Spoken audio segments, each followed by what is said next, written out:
Bonjour à tous, écoutez, une nouvelle vidéo pour alimenter la chaîne. Ça va être assez rapide, là ça va être un déballage de ma dernière acquisition. Il s'agit d'un compresseur italien fabriqué en Chine, dont vous avez la référence qui se trouve ici, et les spécificités. En fait, pourquoi j'ai choisi celui-ci? Comme vous allez le voir, c'est un modèle vertical, du coup il prend moins de place que les modèles horizontaux. Également, ses spécificités, c'est qu'il a deux moteurs, donc sans huile, du coup qui ne demandent pas d'entretien, et c'est des moteurs qui sont pas bruyants. Voilà, on peut le voir ici en termes de décibels, on est sur du 57 décibels. Donc on va voir ce que ça donne, mais c'est quand même assez important quand on choisit un compresseur, parce que là la capacité est de 50 litres, donc elle est quand même assez importante. Bon, tout est relatif, hein. Il y en a des plus gros qui font 100, 150, 200 litres, etc. Mais pour une utilisation de particulier, ça suffira. Et du coup, voilà, quand les moteurs ils sont là en pleine charge pendant 2 minutes, 3 minutes, 4 minutes ou 5 minutes, selon la puissance des moteurs, c'est intéressant d'en avoir qui fassent pas trop de bruit, notamment quand on travaille le dimanche et qu'on a des voisins. Que vous dire de plus? J'avais hésité entre celui-ci et un autre modèle c'était un modèle de la marque Blackstone. La différence, c'est que celui-ci il avait une capacité légèrement supérieure en termes de débit d'air aspiré. On est sur 200 litres sur celui-ci, ils annonçaient 180 litres pour l'autre.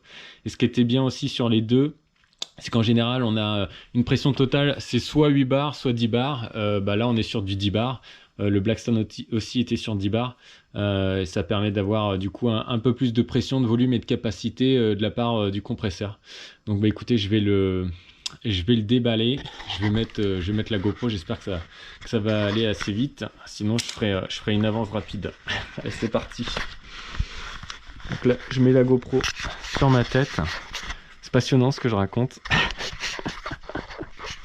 Allez, go. Donc ça, c'était une petite enveloppe qui était fournie avec. J'espère que ce sera assez bien orienté au niveau de la caméra.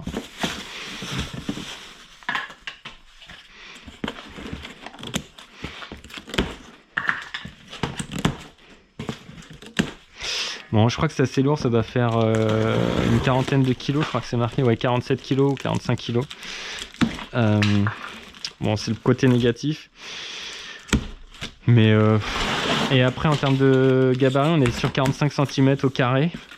Donc c'est ce qui fait qu'il a un côté vraiment compact et qui prend de l'espace sur la hauteur. Ce qui par rapport, vous voyez, à l'endroit où on va le stocker, sera complètement adapté. Bon, va falloir maintenant réussir à le sortir sans l'abîmer. Alors qu'est-ce que je fais? Est-ce que je couche le carton et je le fais glisser? Je pense que j'ai pas d'autre solution que de procéder ainsi.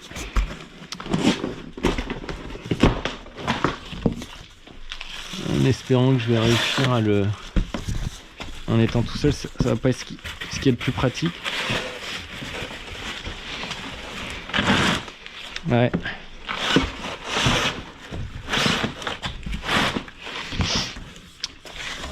Alors ça c'est le petit truc un peu chiant là, à trouver. Juste la GoPro elle tient pas bien. Bon, je la coupe et je vais le sortir. Je vais refilmer une fois qu'il sera sorti parce que là ça risque d'être un peu long, un peu galère. Je suis pas sûr qu'il y ait une plus-value à filmer ça.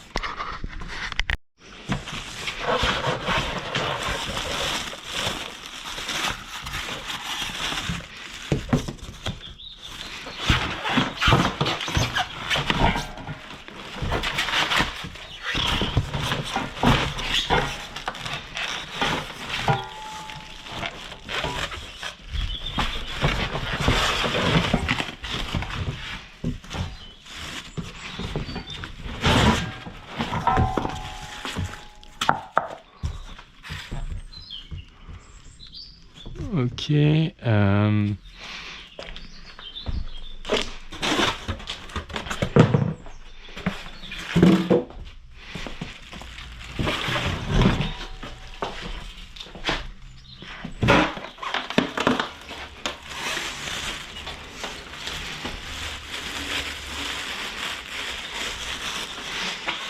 voilà le modèle. Bon, je vais essayer de le poser mieux que ça.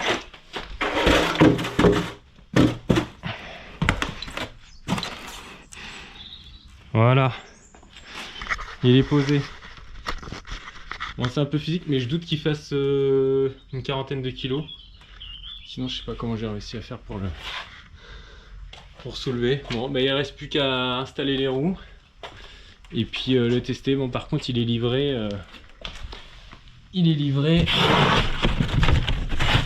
Sans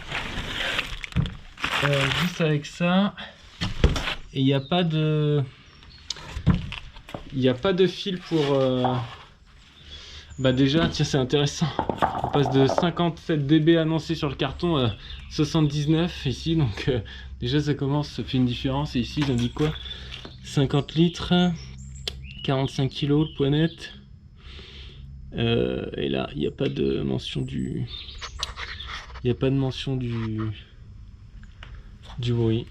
Bon, donc vous voyez, hein, il y a deux moteurs sans entretien. Bon, il sera assez pratique et assez facile à mettre en action. Allez, bon, je vais faire le montage des roues. Je sais pas si je vais filmer. À suivre. Bon, voilà, donc là il est monté. En fait, c'est assez rapide et pas très compliqué. La seule difficulté, c'est de réussir à le poser sans l'abîmer. Bon, j'ai mis une protection. Donc les roues sont montées. Après, il y a les petits tampons ici.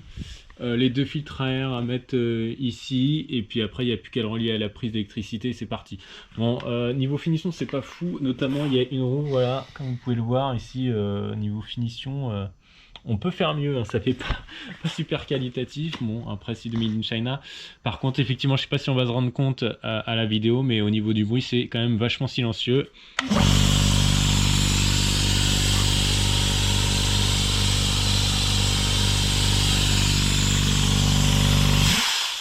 Donc vraiment là on peut l'utiliser le week-end chez soi sans avoir le moindre scrupule à se dire qu'on va enquiquiner tout le monde. C'est vraiment silencieux pour le coup. Donc très satisfait de l'achat. En termes de budget, je crois que c'était dans les 290 € ou 285, quelque chose comme ça. Et là on est donc fin octobre 2022, je le précise pour les gens qui verront la vidéo ultérieurement, si jamais les prix évoluent entre temps. Bon voilà, vous avez toutes les infos. Donc je sais pas pourquoi ils annoncent 79 décibels ici et 57 sur le carton. Certainement que ça doit pas être avec la même référence de mesure, il doit y avoir une différence de distance. Mais bon, bref, peu importe. Très satisfait de mon achat. Certes, c'est un peu cher, mais franchement, le fait que ce soit silencieux, j'allais dire ça n'a pas de prix, si ça en a un.